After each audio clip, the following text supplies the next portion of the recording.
koto katoa, I tipu ake au I California, ke kirikiri roa ahoe noho ana, ke taihoru nukurangi aho mihi ana, ko Drew Lohrer toku ingoa. So today I'm going to be talking about ecosystem services and how they contribute to restorative economies. And this work stems from two projects primarily. The first was one that was funded in the first phase of Sustainable Seas National Science Challenge on measuring ecosystem services. And the second project is this one on restorative marine economies that has been alluded to several times. I thought they were going to define it before I got up here to speak.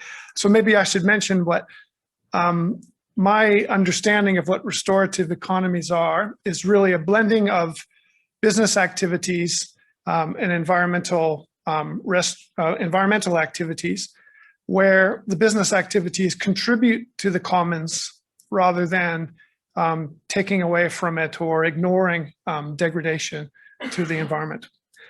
Simply put, that's what restorative marine economies are all about. We've also got a lot of aligned work that NIWA does in the program that I run at NIWA, Multi-Use Marine Ecosystems. And of course, there's collaborators that have worked on these projects, and some of the work I'll show is theirs.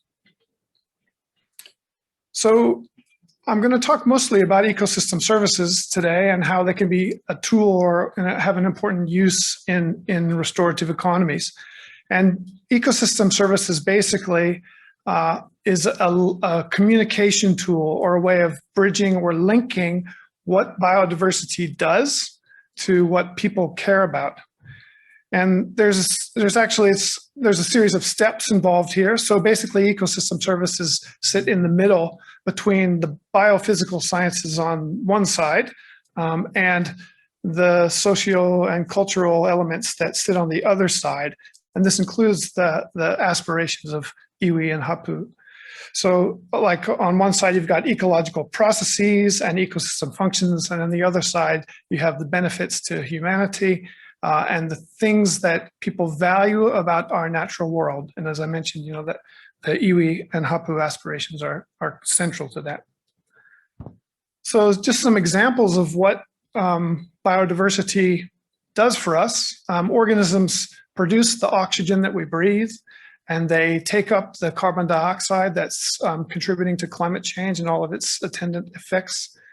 The organisms help degrade organic matter and get rid of and process wastes in the environment and help recycle that material back into nutrients that are used by primary producers.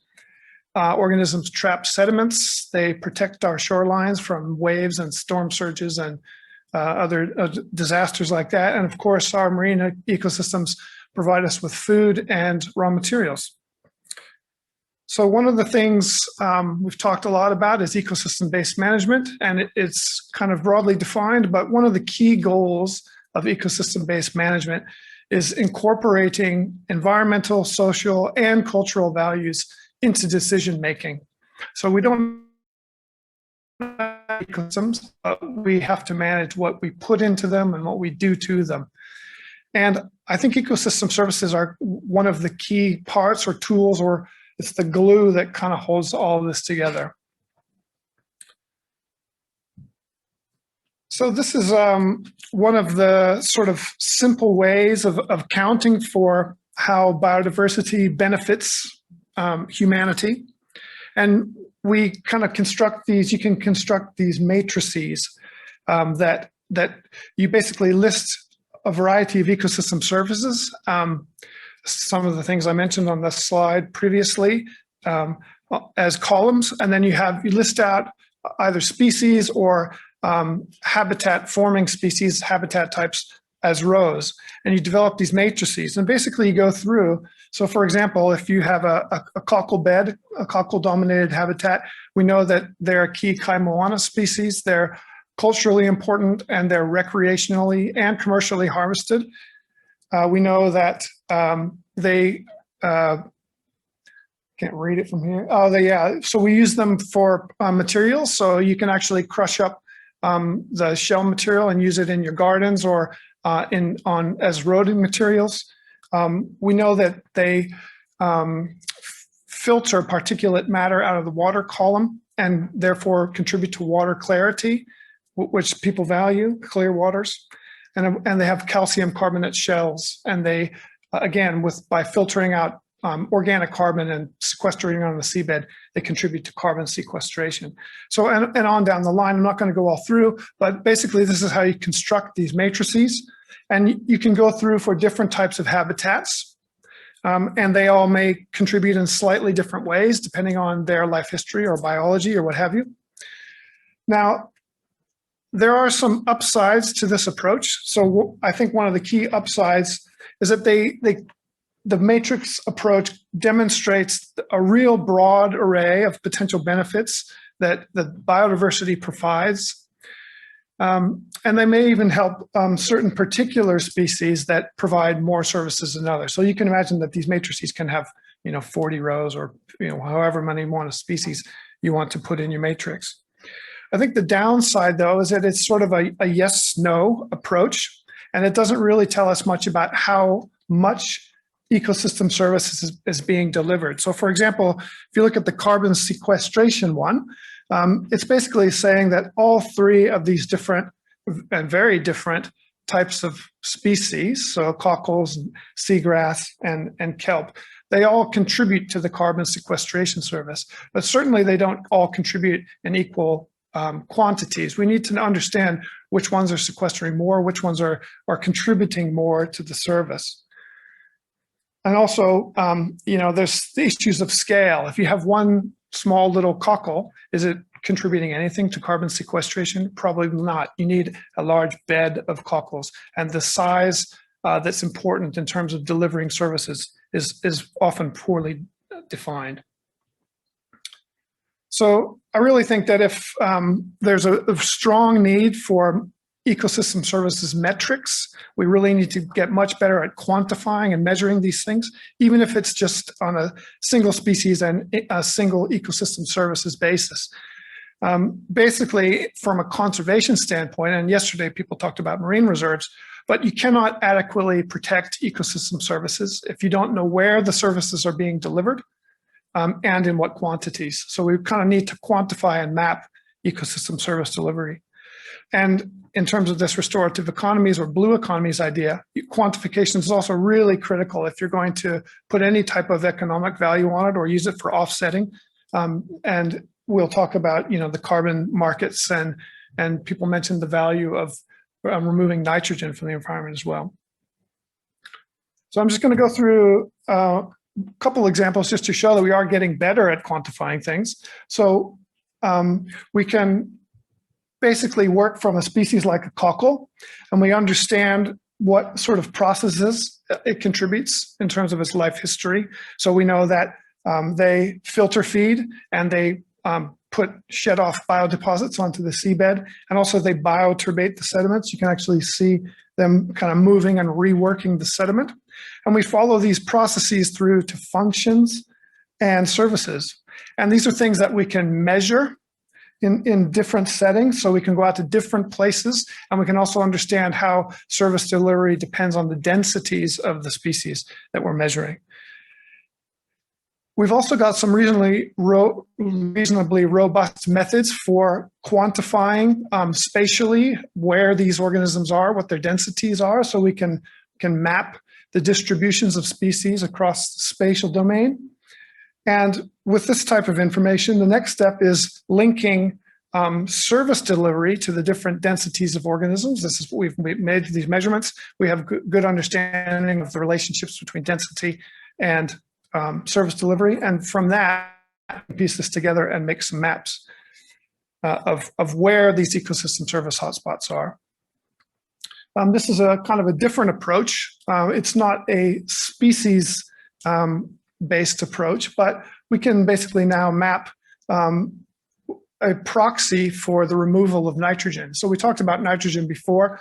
When we have excess nitrogen being delivered to the environment, you get nuisance macroalgal outbreaks and eutrophication symptoms like anoxia and things that kill off fish.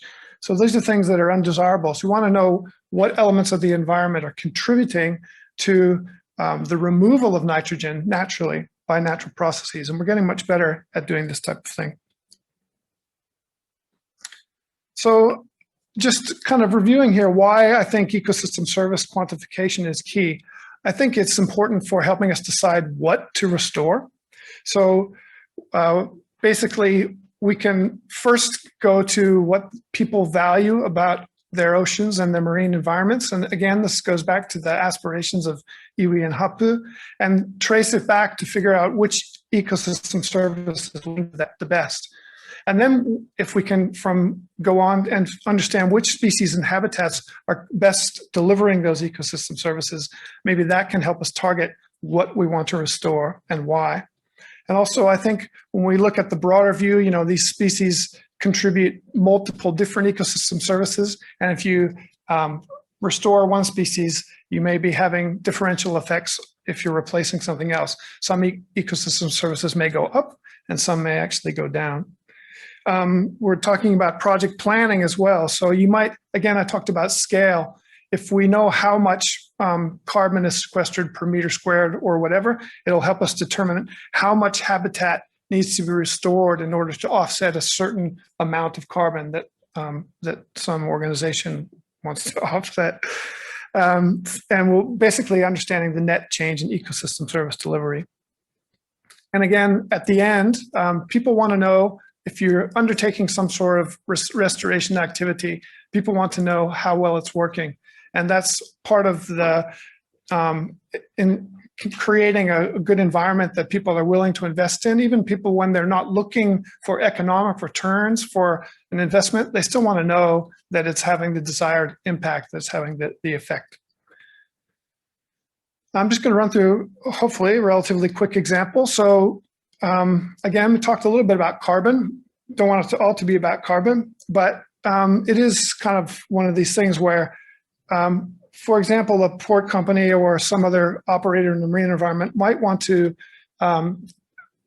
invest in restoration of some type in order to offset their CO2 emissions from the fuel use, or to ameliorate some past activity where they had to reclaim land and they lost some part of the marine environment.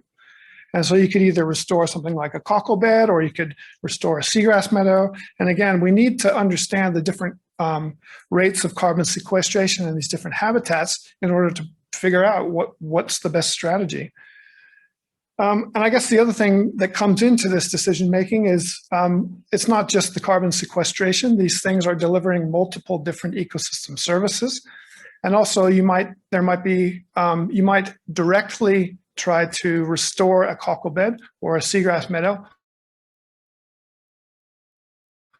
And we're reducing the sediment loading from the land, which we know has positive outcomes for the shellfish resources and the seagrass. And again, in the restorative economy space, there's all sorts of other considerations. So there's financial considerations. So obviously the person doing is okay. Yep. And there's green jobs. I think a really important part is restoring the mauri in the environment and reestablishing potentially cultural practices or kaimoana collection.